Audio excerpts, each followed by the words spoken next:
Good morning. आज मैं आपस की बात करने के लिए आप लोगों के सामने मुखातिब हूँ। पिछली बार जब मैंने वीडियो डाला था तो उसको 40,000 लोगों ने देखा और जितने कमेंट्स थे वो काफ़ी मोटिवेटिंग कमेंट्स थे। बहुत मोटिवेशन मिला, बहुत अच्छा लगा, बहुत सब कुछ पढ़ के अच्छा लगा।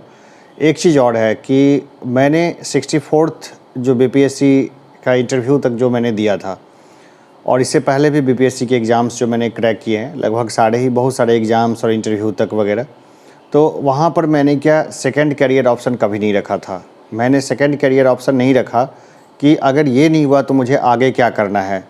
वैसे ये पूरी तरह से सही नहीं है। मैंने वो बताया था कि मैंने पीएचडी के लिए ललित नारायण मिथिला यूनिवर्सिटी में इंटरव्यू दिया था। पीएचडी एप्टीट्यूड टेस्ट में मैं बाज़ाब्ता पूरे अच्छे तरीके से सेलेक्टेड था और वहाँ मैंने जब दिया था पीएचडी के लिए तो साथ में लेक्चरशिप का भी प्रावधान था। लेकिन फिर इसके बाद पता नहीं क्या हुआ, लंबे समय तक लॉकडाउन और बाकी चीज़ों ने वो चीज़ें पूरी नहीं होने दी। तो अब होता है ना कैरियर कि इस एज में, जिस एज में मैं पहुंच गया हूं 35 प्लस के एज में, यहाँ पर आकर के कैरियर के लिए जूझना और फिर अगेन से उसके तरफ झुकना बहुत दर्द देता है। यूट्यूब पे मैं पढ़ाता हूँ तो ये शौकिया है। मैं चाहता हूँ कि बेस्ट मटेरियल सबके लिए बिल्कुल फ्री ऑफ कॉस्ट लेकर के आऊँ, तो ये शौकिया है। और इसमें जो पैसे मिलते हैं ना, बहुत ज़्यादा कम मिलते हैं, बहुत ज़्यादा कम मिलते हैं पैसे। जो लोग यूट्यूब पे हैं उन जानते होंगे, यूट्यूब पे बहुत ज़्यादा नहीं। जैसे एडवर्टाइज़ आता है तो जो एडवर्टाइज़ को स्किप कर देते हैं तो कोई पैसा नहीं मिलता। एडवर्टाइज़ देखते हैं तो उसका पैसा है, लेकिन वो भी बहुत कम है, इतना नहीं है जिससे कि घर चल जाए, घर परिवार चल जाए, या इस तरह से कुछ नहीं होता है।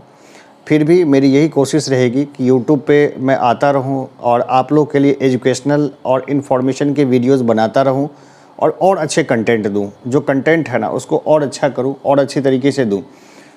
दरअसल क्या है ना कि अभी इस पेन के समय में, जिस समय मैं बहुत ज़्यादा पेन में चला गया था, बहुत ज़्यादा परेशानी में चला गया था, मुझे सबसे ज़्यादा सहारा जो है ना वो यूट्यूब से ही मिला। यहाँ पे जितने कमेंट्स थे और स्टूडेंट्स के कमेंट्स थे, उम्मीद करता हूँ कि उसमें से बहुत सारे लोग अधिकारी बनेंगे। मेरा फ्रेंड है नवीन कंठ जी, जो दिल्ली में है, कई बार बात करते हैं तो उनका एक ही चीज़ होता है कि या तो बन जाओ नहीं तो बना दो। ये काफ़ी अच्छा मुझे कॉन्सेप्ट लगा, तो मैं खुद को बनाने की प्रोसेस में लगा हूँ। मैं फिर कोशिश कर रहा हूँ कि खुद को एक बार फिर से रीबिल्ड करने की कोशिश करूँ, खुद को एक बार फिर से बनाऊँ। नहीं तो मेरी कोशिश बनाने की तो हमेशा रहेगी, बन जाऊँ या बना दूँ। हिम्मत नहीं हारना और हार नहीं ठानना, इसकी कोशिश रहती है। लेकिन यकीन मानिए, जब भी कोई आदमी इंटरव्यू तक पहुंचता है, सरकार को उसके लिए थोड़ा सा सोचना चाहिए, कम से कम कुछ नहीं तो टीचर्स या फिर अदर जॉब्स में उसकी कुछ जो है, जो बहुत कम लोग होंगे, मुश्किल से 1000 लोग ही होंगे हम लोग जो कि किसी जॉब में नहीं होंगे। अगर वो इस वीडियो को देख रहे हैं तो ज़रूर एक दूसरे को दीजिए, फैलाइए, गवर्नमेंट तक लेके जाइए, क्योंकि जितने लोग हैं वो सब अगर सेट हो जाएं तो हम लोग बहुत बेस्ट ह्यूमन रिसोर्स हैं। हम लोग बहुत अच्छा काम बहुत अच्छी तरीके से कर सकते हैं।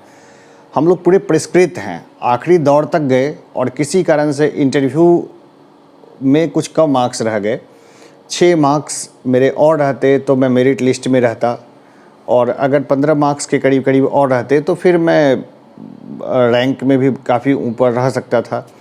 तो ये सब जो है ना, बाकी सब चीज़ें डिपेंड करती है बहुत सारी चीज़ों पे। इस बार इंटरव्यू भी काफ़ी कम देर का था, 20 मिनट तक मेरा इंटरव्यू चला था लगभग।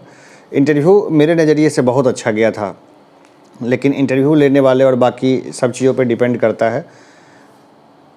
मैंने कोई अदर करियर ऑप्शन लेके नहीं रखा था, जिसके कारण मैं आज बहुत ज़्यादा परेशान हो जाता हूँ। अगर कोई लोग ऑलरेडी जॉब में हैं, वो जॉब छोड़ के तैयारी ना करें, वो बेहतर है। जॉब करते हुए थोड़ी सी परेशानी होते हुए अगर आप तैयारी करते हैं तो आप यकीन मानिए कि जैसे जो लोग खाली तैयारी करते हैं ना, वो भी 8 घंटे से ज़्यादा नहीं पढ़ते हैं। 8 घंटे से ज़्यादा दरअसल पढ़ाई हो भी नहीं पाती, वास्तव में देखा जाए तो। दिमाग थकता है, शरीर उससे ज़्यादा अलाउ नहीं करता। तो जो लोग जॉब में हैं, मैं उनको यही सलाह दूंगा कि आप लोग जॉब छोड़ के तैयारी के बारे में नहीं सोचें। जॉब में रहते हुए भी आप तैयारी कर सकते हैं और अच्छी तैयारी कर सकते हैं। रही बात, मेरी कोशिश होगी कि कम से कम कॉलेज या बाकी जगह पे मुझे जो है गवर्नमेंट इंगेज कर दे इसलिए मेरी कोशिश रहेगी कि मैं अभी उस शिक्षा मंत्री जी से मिलूँ, ज़रूरत पड़े तो मैं मुख्यमंत्री से मिलूँ, राज्यपाल से मिलूँ और अपनी जो सोच और सिस्टम है इसको मैं आगे बढ़ाऊँ, ताकि कहीं ना कहीं इंगेज हो जाऊँ। इंगेजमेंट बहुत ज़रूरी है मेरे लिए, जॉब बहुत ज़रूरी है मेरे लिए, क्योंकि जो मेन चीज़ एक घर चलाने के लिए जो चीज़ चाहिए वो धन की ज़रूरत होती है। घर चलाने के लिए, घर समस्या चलाने के लिए मैंने कुछ जिम्मेवारियां ले ली है अपने ऊपर में, और अब मैं उन जिम्मेवारियों से बचना नहीं चाहता है। ऐसा नहीं कि मैं बच के निकल जाऊं, साइड से हो जाऊं। और खुद के ऊपर भी काफ़ी खर्च होता है। एक व्यक्ति है, वो खुद के ऊपर भी उसके 5-7 हज़ार रुपये महीने के खर्च हो जाते हैं। कहीं बाहर निकलना या फिर किसी का आना जाना, ये सब रोका नहीं जा सकता। जैसे जो किताबें हैं मुझे पसंद होती है, मैं वो किताबों को ले लेता हूँ, तो इस हिसाब से खर्चा होता है। तो मेरी आप लोगों से यही गुजारिश है कि कभी भी जॉब ना छोड़ें, कैरियर ऑप्शन ज़रूर रखें। मैंने जॉब छोड़ी थी, मैंने तो 2016 में जॉब छोड़ दी थी, बीच में कंपनी डाल दी। लेकिन कंपनी चलाते वक्त मुझे एहसास हुआ कि जैसी प्रतिबद्धता और जैसी जो झाड़ूपन एक कंपनी को चलाने के लिए चाहिए, उसमें मैं फिट नहीं बैठ रहा था। हर जगह जाना और दिन भर बैठे रहना, एक प्रोजेक्ट के लिए बहुत परेशान होना, अपना पैसा लगा के अधिकारियों के आगे पीछे करना, ये सब चीज़ मुझे लगा 2 साल में मुझे लग गया था कि ये सब होना मेरे लिए बहुत मुश्किल है। इसलिए जैसे ही 64th की वैकेंसी आई, मैंने सब कुछ समेट दिया। बीच में इंस्टीट्यूशन भी खोला था। इंस्टीट्यूशन में बिल्कुल फ्री पढ़ाता था। इंस्टीट्यूशंस में मैंने कोई चार्ज नहीं किया, और मेरी यही कोशिश रहेगी कि ये जो मेरा चैनल है इसमें बेस्ट मटेरियल मैं सबको हमेशा फ्री ऑफ कॉस्ट दूं और हमेशा अच्छे तरीके से दूं, और ताकि जो बहुत दूर दराज में ग्रामीण क्षेत्र के स्टूडेंट्स हैं उन तक भी ये चीज़ें पहुंच जाए। मेरे में कुछ टेक्निकल स्किल्स हैं, कम्युनिकेशन स्किल्स भी हैं मेरे में, लेकिन उसका अप्लाई कैसे करूं? 2 साल हो गए हैं लॉकडाउन जैसे सिचुएशन में, और सब कुछ एक तरह से बंद सा है, बड़ा घुटन जैसा माहौल है। व्यक्ति जाए तो कहाँ जाए? मैंने सोचा था कि ग्रामीण साइड में जाके एक इंस्टीट्यूशन डाल दूं इंग्लिश की, बहुत कम फीस पे पढ़ाऊं तो भी मेरा खर्चा निकल जाता। लेकिन अभी क्या इंस्टीट्यूशंस खुल ही नहीं रहे हैं, या फिर कॉम्पिटिटिव बैचेज को चलाने लग जाऊं। लेकिन कॉम्पिटिटिव बैचेज जो हैं, जैसे ऑनलाइन है, ऑनलाइन में बहुत सारे लोग प्रॉपर वे में कनेक्ट नहीं कर पाते। रोज़ पढ़ते तो बहुत भला होता। मैं कोशिश करूँगा कि रोज़ क्लासेस हमेशा लेकर के ही आऊँ। बाकी मेरी ये इच्छा है कि कहीं सेटल हो जाऊं, तो सेटल होने को लेकर के मैं मुख्यमंत्री जी, राज्यपाल और उच्च शिक्षा मंत्री वगैरह से मिलना चाहता हूं। आप लोग इस वीडियो को अगर देख रहे हैं और आप लोगों में से किसी ने 64th का इंटरव्यू दिया है और वहां अंतिम समय में आप नहीं सेलेक्ट हुए हैं, आप इस वीडियो को आगे बढ़ाइए। अगर आपने नहीं भी दिया है तो भी आप इस वीडियो को शेयर करिए। हम लोग क्या होता है ना कि जैसे एक तरह से अंधेरे में खो जाने वाली बात है कि यानी अभी मैं YouTube खोलने से भी कई बार डर जाता हूँ कि जितने सफल लोग हैं सिर्फ उन्हीं की चर्चा, उन्हीं के इंटरव्यूज़, उन्हीं के सब कुछ उन्हीं का जो है वहाँ पे चल रहा होता है लगातार। उनके संघर्ष की कहानी, उनका ये सब कुछ उन्हीं का चल रहा है। हम जैसे जो आखिरी पायदान पे पहुँच के आगे नहीं बढ़ पाए, वो लोग एक तरह से भुला दिए गए हैं। तो ये चीज़ काफ़ी दुख देता है। रातों की नींद, दिन का चैन, सब समझिए ऐसे ही ख़राब हो जा रहा है। 1 लाख से ऊपर टीचर्स की बहाली जो है वो होनी है। यूनिवर्सिटीज़ में सीट खाली है। जैसे मेरी क्वालिफ़िकेशन और हम जैसे लोग जितने हैं उनकी क्वालिफ़िकेशन काफ़ी पूरी है। सरकार हमें अगर समायोजित कर ले, हमें जोड़ ले अपने से, किसी भी विंग से एड हॉक बेसिस पे भी जोड़ ले, यानी कि 4 साल, 5 साल या 2 साल के लिए भी जोड़ ले, तो बहुत ज़्यादा हम लोग का भला हो जाएगा और गवर्नमेंट का भी बहुत भला होगा। हम लोग गवर्नमेंट के लिए और बाकी सेक्टर्स के लिए बहुत अच्छा कर सकते हैं। और पब्लिक फील्ड में आने के लिए हमने इस तरह का इंटरव्यू दिया था।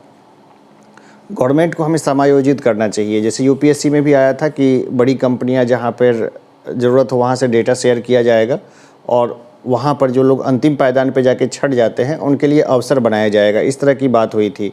तो अभी बिहार सरकार जो है वो हमेशा सेंट्रल से कई मामलों में आगे चलती है, तो अभी उनको ऐसा करना चाहिए कि हम जैसे लोगों को समायोजित कर लेना चाहिए। अन्यथा अब देखिए,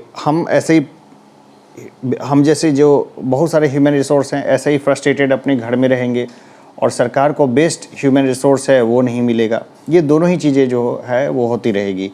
और अभी के लिए मैं इतना ही रखता हूँ। बाकी मैं क्लासेस लेके आऊँगा। ये आपस का संवाद है, चाहे तो आप इसको सुनिए, चाहे तो नहीं सुनिए। जो लोग हैं, अगर आपको अच्छा लगे मेरा जो विचार है तो लाइक कर दीजिए, और नहीं अच्छा लगे ये चीज़ तो इसको डिसलाइक कर दीजिए। इसको शेयर ज़रूर करिए ताकि ये उच्च अधिकारियों तक जाए और जल्दी हम लोग के ऊपर में कोई निर्णय लिया जाए। देखिए, कुछ दुखद समाचार भी सुनने को मिलता है, जैसे कुछ लोग होते हैं जो कि फ्रस्ट्रेशन में आके नहीं झेल पाते, कई लोग सुसाइड वगैरह भी कर लेते हैं या अटेम्प्ट लेते हैं, तो ये होता है। लेकिन ऐसा नहीं होना चाहिए। ज़िंदगी में हम लोग स्ट्रगल को तैयार हैं, लेकिन हमारी जो गवर्नमेंट है जिसको हम चुनते हैं, और वो हमारे लिए थोड़ा सोचे, अंतिम पायदान पे पहुँचे, फिर जीरो से शुरू करना काफ़ी कष्ट देता है। बहुत सारे सीट्स होते हैं, बहुत सारे डिपार्टमेंट्स में होते हैं, और इनके पास राइट्स भी हैं। उस राइट्स का इस्तेमाल करके एक विधान बना करके हम लोगों को बस इंगेज कर दे। हम लोग बस इतना ही चाहते हैं। अगर हम जैसे लोग जिन्होंने इंटरव्यू तक दिया है, जिनका सिलेक्शन नहीं हो गया और उनको जॉब की ज़रूरत है, तो वो सब लोग एक ग्रुप बना लें और हम लोग रिक्वेस्ट करेंगे। हम लोग प्रेशर तो नहीं बना सकते हैं, हम लोग रिक्वेस्ट करें एक साथ जा कर के कि भाई हमें समायोजित कर लें। मेरा मोबाइल नंबर है 9352330987, और एक ग्रुप बना लेते हैं हम लोग। या आप जो वीडियो देख रहे हैं और आपको मालूम हो कि किसने इंटरव्यू दिया हो और फाइनली सिलेक्ट ना हुए हो, उन तक ज़रूर इसको पहुंचाइए ताकि हम लोग एक ग्रुप बना लें और हम लोग वहाँ पे समायोजित हों। जो लोग ऑलरेडी किसी न किसी जॉब या अदर प्रोफेशन में आ चुके हैं, उनके लिए तो अलग है, अलग चीज़ है। और जो लोग जो हैं अभी ख़ास करके जो किसी और काम में इंगेज हो सकते हैं और जो इस जॉब में नहीं चाहते, उनके लिए भी बात अलग है। मैं समझता हूँ कि हार्डली 1000 लोग भी नहीं होंगे जो कि गवर्नमेंट के अंदर में कहीं पे काम करने को रेडी होंगे, और हम लोग बिल्कुल अच्छे ह्यूमन रिसोर्स हैं, बेस्ट ह्यूमन रिसोर्स हैं, इंटरव्यू तक हम लोग पहुँचे हैं, तो हमारे लिए ज़रूर अवसर बनाया जाए। अभी के लिए इतना ही। अगर कोई बड़े अधिकारी इस चीज़ को सुन रहे हैं तो आपसे निवेदन है कि कुछ करिए हमारे लिए। हम लोग घर में बैठे बैठे अपने आप को ही गला रहे हैं, अपने आप को ही ख़त्म कर लेंगे, और स्टेट का भी फ़ायदा नहीं होगा और हम लोग का तो बिल्कुल भी फ़ायदा नहीं होगा। हम लोग बेस्ट ह्यूमन रिसोर्स है। मैं फिर से एक बार रिपीट करता हूँ, हमें इंगेज करिए कहीं ना कहीं। हम लोग आखिरी पायदान पे पहुँचे हैं, इंटरव्यू तक पहुँचे हैं। हमारे डेटा को उठाइए, हमारे डेटा को फेच करिए, हमारी कॉपी निकलवाइए, हमारे इंटरव्यूज़ में हमारे एटीट्यूड्स को देखिए कि हम किस तरह से रहे हैं, और हमें समायोजित कर लीजिए। अभी के लिए इतना ही। धन्यवाद।